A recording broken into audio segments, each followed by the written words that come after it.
Humanitarian crises are often interconnected and complex, leaving millions of lives at stake for many, many years.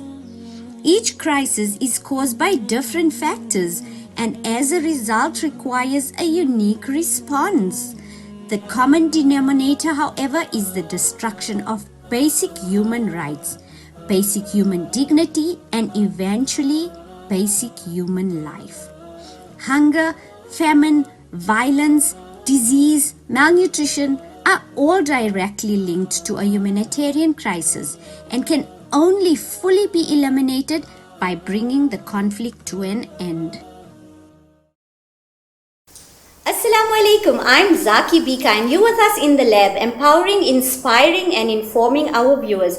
With us today in studio is humanitarian journalist from Salam Media, Azhar Vadi. Assalamu alaikum, thank you for joining us. Alaikum salam wa rahmatullahi wa barakatuh. And Professor Najeeb Al-Saudi from Yemen. Jazakallah so much for joining us. Thank you for you. Okay, Professor, can you give us a short context of the Yemen crisis at the moment? Yemen now in this moment in big crisis. People now in Yemen dying with no food, no medicine, no clean water to drink, everyday bombing. Our children, there is no school to study. Teachers stop teaching because there is no salary for more than 3 years. No jobs for people. People start in some areas eating leaves because there is no food to eat. This is the situation inside. Outside, there is two groups fighting. Is that the sectarian issue that you're discussing now? Yes, because now the political issue. In the war they say this fighting between Shia and Sunnah, Iran and Saudi. So I say if there is any fighting between Iran and Saudi, okay, go and fight outside my country. Yes. My people is dying in my country. And you are fighting in my country, why? In the end, we are all Muslims. And we have to be one group. Worshipping Allah subhanahu wa ta'ala, following Prophet Muhammad sallallahu alayhi wa sallam, reading one Quran. So we are one ummah. But we don't know. I couldn't understand what's going on in this ummah, in these countries. Azhar, how did you identify Yemen as one of your humanitarian projects at the moment? Well, the fact of the matter is that it's the largest humanitarian crisis in the world right now as we speak. From the various issues that we have, right now there's 22 to 24 million people that are dependent on humanitarian aid as a result of a man-made disaster in Yemen. The fighting that's there, the famine is a result of the decisions that people have made to go to war, basically.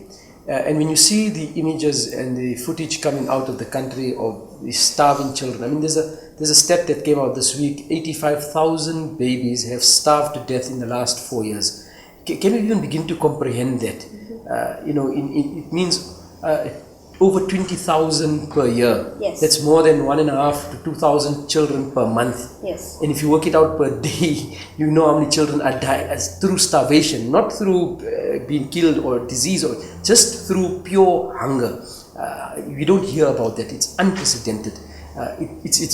We can't even begin to understand it as South Africans. How does a person starve to death? Yet it's happening so blatantly in Yemen. And that's the reason why I think we've turned our attention as humanitarian journalists towards this part of the world to see how we can assist. The needs are tremendous. There's billions and billions of dollars in aid that's required to avert further destruction.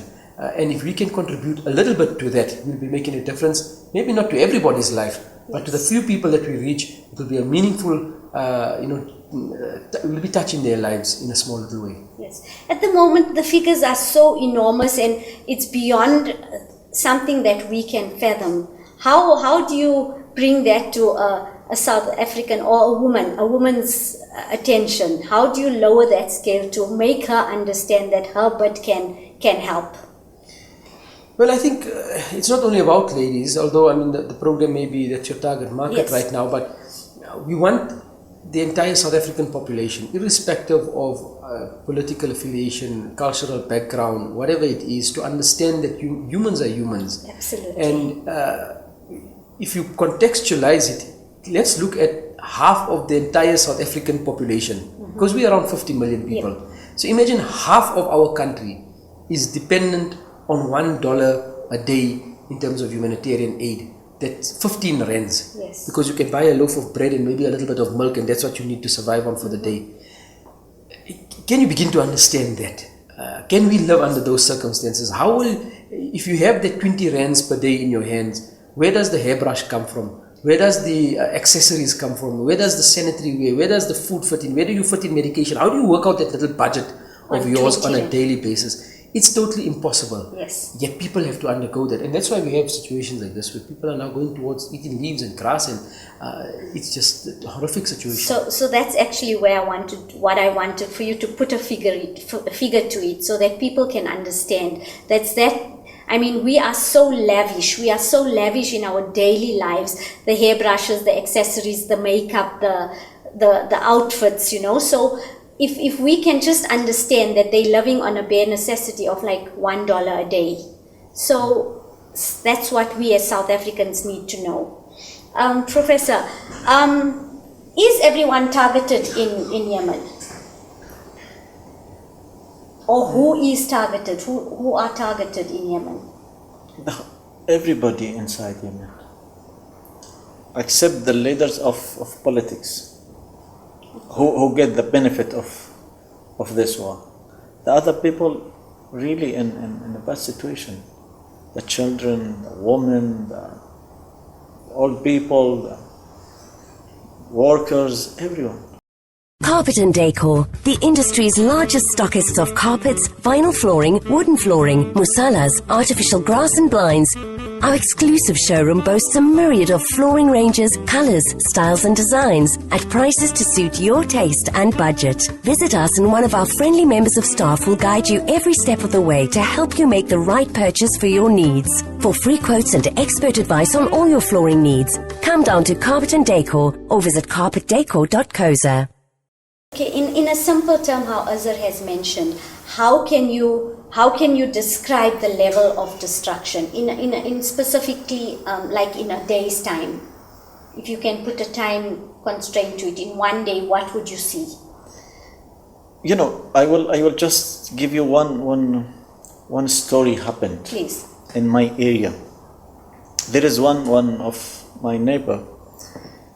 His wife gave him birth, and he need to take her to the hospital, and he took her to the hospital. When he arrived in the hospital, they asked him to buy some medicine from outside because there is no medicine in the hospital. So go to the or pharmacy and buy this medicine and come back. And he has 3 children. He left them at night at home and lock the door, and he said, "Okay, I just go hospital, give birth, and return home." Yeah, return home. 2 hours, 3 hours, and finish. When he went out to buy the medicine, there is one car came with a fast and just an accident. Yeah, an accident, and he was died in that accident. And the people came, take him to the hospital, already died. His wife in the hospital giving birth. Giving birth. his 3 children at home, locked them. The woman was waiting for her husband to come. She gave birth. The people in the hospital waiting for the man came to take his wife. First day, the second day, the third day, the children inside the home, no food, no one take care of them, the door is locked. The 3 children passed away. The husband passed away, the only woman with a new baby. So this is one story. People know about it. There is a lot of story about like this, but people It doesn't come into the media. To the media, doesn't know about it. And I'm there sure is one family, one lady with 3 girls. She can't go out to ask for food. She couldn't. So she stay at home with the 3 girls, lock the door from inside until she died from hunger. So this is just small examples, and how many people like this? Can you imagine there is some workers for 3 years without salary? There is no income. Like teachers, like doctors, like any workers in the government area. There is no salaries. And he rent a house. And the owner of the house wants his rent. The family wants food. There is no income. Some of them just bring some leaves and eat it. Some of them just kill themselves. So a lot of stories, you can't believe it. And the media can't talk about these stories. So when Brother Azhar talking about $1, I want to say to our brothers and sisters in South Africa, $1 here is nothing, but $1 in Yemen means a life. Means a life. There is one woman enter the Jannah because she gives some water to the dog. Yes. How about if you give water to a human? If you feed a human, what is the reward from Allah subhanahu wa ta'ala? As to add on to that, why is the world silent about these stories that Professor is mentioning? Unfortunately, we've become a slave to the economic system and the political systems of the world. The agendas at play. There are very powerful governments behind all of this and lobby groups with their own interests at mind. Sometimes people will be enemies, but when the interests change, they'll be friends again and they'll work together. Unfortunately, right now, it seems as if the interests of the entire world is to serve that of the Israeli government. And all of these things are interconnected politically. Human life means nothing.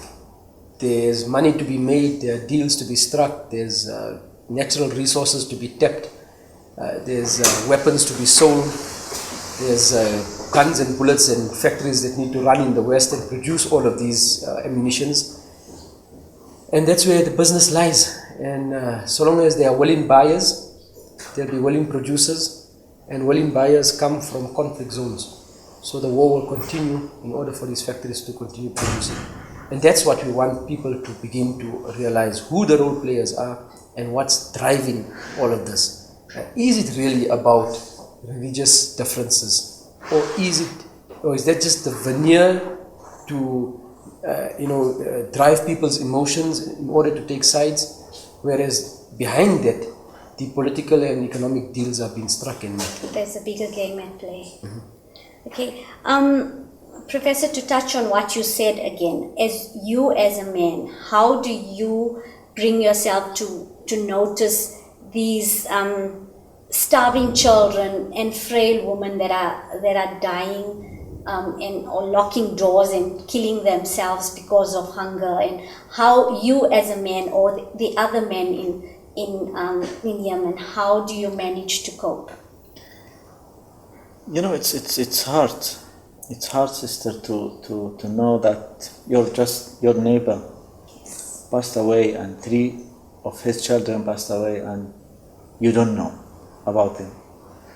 For that, we start to do some organization to help people like this. So we start, alhamdulillah, in 2013, start helping as we can. With our brothers from South Africa, brothers and sisters from Malaysia, our brothers in UK. So we start helping with food aid and with clean water to drink, with winter blanket, with some medicine to needy people. That's what can we do now. And also we try to contact all our brothers in this ummah and just remind them that we are one body, as Prophet Muhammad ﷺ says. We are one body. If small finger in your body in pain, the whole body will die. So we have to do what can we do. So when we face Allah subhanahu wa ta'ala in the akhirah, we say, oh my Allah, I did what I can do. I did my best to help my brothers and sisters. Najeeb, registered physiotherapist, specializing in sports injuries rehabilitation, orthopedics, musculoskeletal aches and pains, introducing shock wave therapy, also practicing hajama wet and dry cupping, advanced masters in life coaching as well as holistic health. House calls done in Lodium, Erasmia and surrounding areas, practicing at Bondev Park, corner of Vierda and Willem Botha Avenue. Azhar, final words to the South African people. I think to the South African people, what we'd like to do is 2 objectives. Firstly, to begin to educate ourselves, to understand what's going on in the world, to see the politics for what it is, and then obviously to extend our hand in generosity and in assistance. Really, it's for our benefit. We may be helping somebody else, but it is with the intention of pleasing Allah subhanahu wa ta'ala, and it's attaining our own success in the akhirah. And then Allah subhanahu wa ta'ala will help the people also. And the little that we give, there will be barakah and blessings in that, and Allah will stretch it for us also, so that we can extract maximum benefit out of it. So please, the appeal for Yemen is a strong one. There are millions and millions of people that are still in need, and we call on you to assist and help. And you can go to the Salam Foundation, Salam Media website, salammedia.com, get the details from there, and you can gladly contribute towards the cause, inshallah. Zakira. Professor, what are your expectations from South Africa? First, we need their dua. Ameen. We need dua from all our brothers and sisters that Allah subhanahu wa ta'ala make it easy for Yemeni people. Ameen. The second, just I want them to remember that Allah subhanahu wa ta'ala will ask them, because they know about their brothers and sisters in Yemen.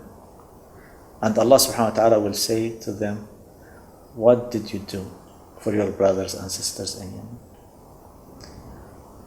Prepare your answer. That's it. Jazakallah so much for your time and coming into our show. We really appreciate it, and our duas are sincerely with your people. And may we also, besides duas, inshallah, we give the monetary and other type of needs that you have. Well, that's it then. Assalamu alaikum. Join us next week for another great episode. Catch us on Lodium today.